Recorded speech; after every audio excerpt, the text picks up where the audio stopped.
The thing that I would disagree with is any trope that tells you that consistency is the thing that's going to change the game for you. Quality is the thing that's going to change the game for you.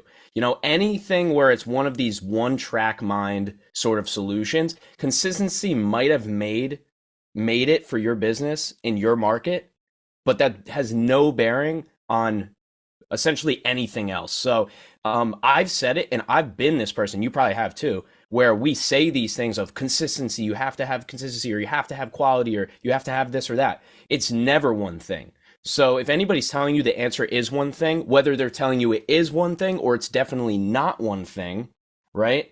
That's not true. It's all about what's going to work for you. So there is no one size fit all business advice. No business is the same.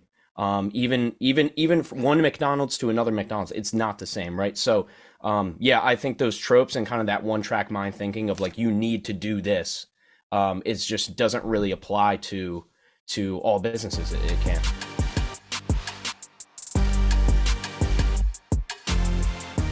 Stop worrying about expectations when it comes to your content. Just make great content for the sake of making great content. Everybody talks about demand generation, and we got to generate all this demand, and all these marketing companies and sales companies are going crazy trying to figure out what to do. The reality is you should have business demand for your business, and you should have content demand for your content. Sure, the content should lead people down the journey. I'm not saying don't make it part of the journey. I'm saying have a podcast, for example, that people just enjoy watching in general. That has nothing to do with what you're selling. It's probably tied to your industry, your business, your market, your beliefs, ideas, opinions. That's the foundation of it. But people go in, or B2B companies go in, or whoever. I mean, it could literally be from content creator B2B. We see it all the time. You can tell. I know if you're doing this to sell me stuff.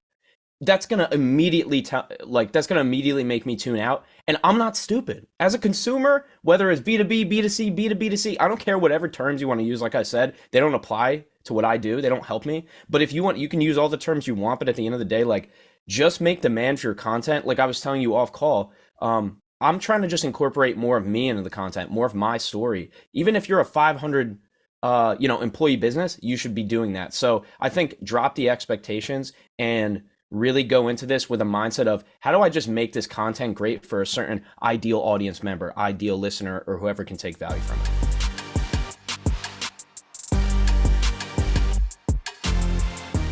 I think it's the first would be trial and error, and because I couldn't decide on one for this, but the first would really be that kind of iteration, that trial and error. Like I'll be honest with you, I'm in a place where I have 7,000 followers on LinkedIn. Like I want to stop. Like I want to give up. Like I really do, because I don't like the platform. I don't really like using it. I don't love engaging on it.